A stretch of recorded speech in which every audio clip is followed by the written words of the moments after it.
Dans cette discussion entre Bernard de Montréal et François Peyotte, ils discutent de l'origine de l'énergie de l'homme. Bernard explique que l'homme est constitué d'une âme qui est un atome d'énergie. L'homme, dans sa constitution atomique sur les plans invisibles, est beaucoup plus grand que dans la réalité matérielle. Il a une conscience qui s'étend sur les plans astral, mental et mental supérieur. L'énergie de l'homme provient de la rotation de ces plans.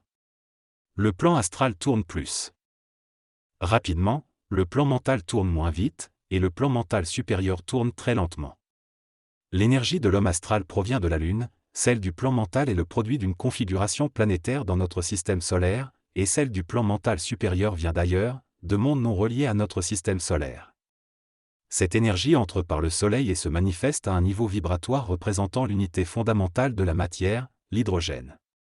La conscience supramentale de l'homme est extrêmement hydrogénée, elle est en contact avec les dimensions extérieures à notre système solaire. Pour pouvoir enregistrer ces vibrations et entrer en contact avec ces dimensions, l'homme doit être déastralisé et posséder un mental ouvert. L'homme est donc une tête de comète qui sera en mouvement lorsque l'homme aura atteint l'immortalité, c'est-à-dire la fusion de la conscience évoluée. Dans cet extrait, l'auteur discute de l'évolution de l'homme vers une forme d'être plus lumineuse. Il explique que lorsqu'il sera capable de transcender son corps physique et de transmuter son âme, il deviendra cométaire, ce qui signifie qu'il pourra utiliser son énergie librement et ne sera plus lié au système solaire. Il pourra alors utiliser l'énergie cosmique librement, sans être limité par la gravité ou l'électromagnétisme de son corps. L'auteur souligne que la connaissance seule ne peut pas donner à l'homme une conscience supérieure, mais il doit être capable de transmuter son âme pour accéder à cette conscience mentale supérieure. L'auteur mentionne également que les anciens avaient une symbolique importante autour du Soleil, mais que cette symbolique a conduit l'homme à vivre sous l'emprise d'un concept théiste et à perdre son pouvoir. L'homme a alors recours à des forces occultes pour maintenir un contact avec le passé, mais cela ne lui donnera pas l'intelligence ou le pouvoir de sa propre lumière. Dans le passé, les hommes solaires ont perdu contact avec l'intelligence du principe de l'intelligence et se sont tournés vers les forces magiques et le côté psychique et astral de la mort. Ils n'ont cependant pas réussi à libérer l'humanité de l'involution et du karma de l'homme. Avant l'initiation astrale de la civilisation égyptienne, il y avait des civilisations qui étaient en contact étroit avec des étrangers capables de soustraire le mental de l'homme de toute valeur astrale dans sa conscience. Ces étrangers étaient capables d'approcher l'homme dans une symphonie vibratoire élevée, faisant de ceux qui entraient en contact avec eux instantanément les prêtres de la civilisation. Cependant, cette relation était gardée dans un contexte restreint, car l'homme, s'il vivait en contact avec cette énergie, n'avait plus besoin d'être deux sur le plan matériel de la planète. Les initiés étaient avertis du danger de cette relation, car si elle n'était pas contenue, la magie noire pouvait en résulter. Pendant l'involution et avant le déluge, eux n'a pas été capable de contenir cette énergie, ce qui a conduit à sa division et à la polarisation. Les Atlantes, par exemple, qui avaient la capacité d'aller sur les plans invisibles, ont vécu une polarisation de leur instinct primordial lorsqu'ils visitaient ces mondes. Cela a créé des luttes et des combats entre les sectes ou les groupements sur la planète. Finalement, les Atlantes ont fait sauter leur monde parce qu'il n'y avait plus personne capable de supporter la synthèse de cette lumière qui ne doit jamais être divisée. Aujourd'hui, alors que nous avançons dans le temps, l'homme nouveau sera testé de la même manière. Il devra apprendre à vivre cette énergie sans la polariser, sinon il sera limité dans son développement. Dans cette entrevue, Bernard de Montréal explique que l'ego est une partie de soi-même qui est dense, fragile et souffre. Il précise que l'ego vibre lorsque l'énergie passe à travers le mental et utilise l'émotion. L'ego cherche à comprendre et à valoriser sa conscience, mais il a peur de l'unité car cela implique la transparence de l'ego. L'ego crée de la réflexion et de l'existentiel, poussant l'homme à chercher de la connaissance pour compenser ses besoins égoïques. Finalement, Bernard de Montréal souligne que l'ego doit être dépolarisé pour que l'homme puisse bénéficier de l'énergie cosmique sans l'utiliser à des fins égoïstes. Dans cette discussion, il est mentionné que la civilisation propose de nombreux placebos à l'ego pour le maintenir dans un état de paix et de créativité. L'espoir est cité comme l'un de ces placebos, qui est souvent donné par des forces extérieures pour maintenir l'individu dans l'ignorance. Cependant, l'espoir est considéré comme anti-vie et anti-homme. L'évolution de l'homme consiste à réaliser que les forces arimaniennes, qui contrôlent la matière, et les forces lucifériennes, qui manipulent subtilement le monde de la pensée, ne doivent pas contrôler son esprit. L'homme doit atteindre une conscience plus élevée pour être libre de ses forces et utiliser de manière équilibrée le monde matériel et psychique. Il devient suffisamment intelligent, créatif et dans sa propre lumière pour ne pas se laisser influencer par des pensées qui ne font pas partie de sa réalité. Ainsi, il peut vivre une vie équilibrée et continuer à évoluer jusqu'à devenir un homme nouveau. Selon l'auteur, l'âme doit être comprise mentalement plutôt que spirituellement. Elle est la totalité consciente et subconsciente du mémoriel humain, l'expérience de l'homme. L'homme doit réaliser que sa conscience, sa personnalité, est faite de souffrances en suspension, ce qui lui permettra de supporter la solitude de son savoir et de ne pas souffrir.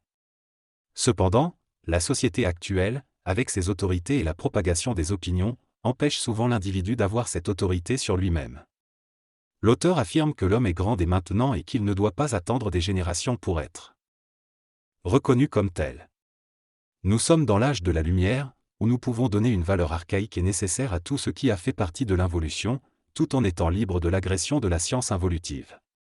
L'auteur mentionne Nietzsche, qui a évoqué l'idée de l'homme de demain comme un surhomme, un être de volonté, mais souligne que son message a été détourné et manipulé par le mouvement nazi. Dans cet extrait, l'auteur aborde la question du pouvoir et de l'autorité dans la société. Il affirme que l'homme possède un port d'attache intérieur qui lui permet de se sentir fort et grand. Cependant, il remarque que dans l'évolution passée, certaines paroles et paraboles n'avaient pas la puissance vibratoire nécessaire pour être pleinement comprises par l'humanité. Dans l'avenir, l'homme aura la capacité de comprendre ce que les initiés d'autrefois savaient et pourront les exprimer avec des mots nouveaux, issus d'une science mentale parfaite. L'auteur critique également le fait que les interprétations des paroles ont donné naissance à des divisions et des religions. Il envisage un futur où les hommes vivront avec une conscience universalisée, basée sur le pouvoir créatif de la parole. L'auteur souligne que l'autorité s'est installée sur l'ambiguïté présente dans l'esprit de l'homme, et que l'homme nouveau sera créatif plutôt qu'une autorité. La polarisation est un moment important du développement de la conférence. L'orateur explique que l'ego a tendance à polariser la lumière. Par exemple, lorsqu'on parle d'orgueil et d'humilité, ce n'est pas mieux d'être humble que d'être orgueilleux, car ces notions sont des illusions créées par la perception de l'ego. L'orateur explique ensuite que les qualités et les défauts sont des illusions pour un homme conscient. Par conséquent, être conscient ne signifie ni être honnête ni être malhonnête, mais plutôt être créatif. Lorsqu'on parle d'honnêteté, il y a toujours la possibilité de la malhonnêteté. Toute qualité a sa contrepartie astrale. L'orateur donne l'exemple des personnes prétendument spirituelles. Si leur spiritualité est contestée, ils réagissent automatiquement, ce qui montre une polarisation de leur énergie. L'homme qui est polarisé ne peut pas complètement contrôler son énergie, contrairement à l'homme conscient qui peut dépolariser son énergie instantanément. La transmutation du corps mental est difficile et peut causer des souffrances qui sont d'un autre ordre que celles de l'homme. De l'involution. C'est une souffrance liée à la modalité de l'esprit qui veut s'unir à l'homme, mais rencontre des blocages. L'orateur insiste sur le fait qu'il est important pour l'ego de ne jamais s'assujettir et de ne jamais croire ce qui lui vient de l'intériorité, car c'est là l'ultime illusion qui sera utilisée contre lui. Il mentionne également le phénomène où des personnes se font dire qu'elles sont le Christ ou autre chose, ce qui peut créer des doutes et des ambiguïtés. Les personnes concernées vont souvent demander confirmation à d'autres personnes, ce qui crée un choc à l'ego et entraîne un jeu astral. L'homme que j'ai récemment rencontré m'a raconté une expérience intrigante. Il prétend être sorti de son corps et avoir voyagé sur le plan astral, où il aurait été embrassé par le Christ. Cependant, il affirme que cette apparition s'est ensuite transformée en une forme luciférienne. Cette expérience lui a permis de comprendre les deux côtés de la médaille et lui a apporté une certaine paix. Il insiste sur l'importance pour l'homme de comprendre qu'il a été manipulé pendant des millénaires et qu'il est temps que cela cesse. Il souligne également que lorsque les hommes entrent en contact avec les plans invisibles, ils ont tendance à être plus attirés par ces plans que par leur propre humanité. Il met en garde contre la tentation de s'éloigner de la réalité matérielle au profit de la recherche d'une élévation spirituelle. Il rappelle que l'intelligence doit toujours dépasser le cerveau humain et que l'homme doit se méfier des entités ou des êtres sur d'autres plans qui utilisent la mémoire humaine pour manipuler ses croyances. En conclusion, il souligne que l'homme ne doit pas se soumettre à des entités ou à des connaissances extérieures pour trouver la vérité. Il encourage chacun à communiquer avec son propre être intérieur et à se fier à sa propre lucidité. Il met en garde contre la naïveté de l'homme et rappelle que la lutte pour l'esprit est intense. Aujourd'hui, la conversation se termine par les remerciements de l'intervieweur et les souhaits de bonne soirée.